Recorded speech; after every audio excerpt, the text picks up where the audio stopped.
Hai, saya Abby Mizal. Sekarang ni saya dalam perjalanan mengambil dua artis untuk segmen Sembang Teh Kosong. Hari ni saya memandu kereta saya sendiri. Ya, kereta saya sendiri. Alhamdulillah kereta ni buatan Malaysia, baru lagi. Power window pun okey, tak ada masalah. Dan pemanduan pun lepas tangan boleh. Dan siapa artis yang akan saya bawa?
Dah. Macam mana programnya bro? Aku bajet tak ada lagi, tak dapat lagi.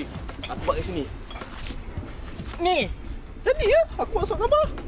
kursi meja pun tak ada. Tak payah kursi meja. Nah, ni tempat duduk kau. Ni tempat duduk kau. Ni tempat duduk aku. Tak apa, aku punya tebal sikit lah. Mana surat khabar tadi? Tadi dah turun tak mana? Tadi, aku tak ni tempat kau. Ni pula tempat aku. Betul aku tak nampak lah. Hilang. Hilang. Macam mana boleh hilang? Pening lah. Pelik. Aku cari. Kau duduk lah. Mana ada? Ni aku punya kau bagi tadi. Ni siapa punya? Inilah dia. Oh, ni dia. Aduh, Datuk Abby. Ni bro, kita lepak kat sini nak bincang apa ni bro? Sebenarnya aku bawa kau datang sini bukannya ajak bincang. Aku nak ajak sembang je. Kan aku buat rancangan baru, Sembang Teh Kosong. Tu aku ajak kau datang sini ni.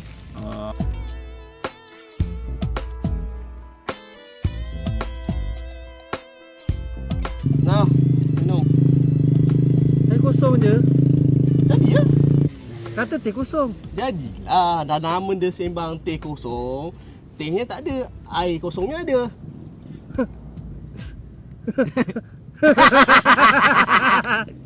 Punchline. Menurut meletup mengatakan anda berniat nak kahwin lagi. Betul ke bohong?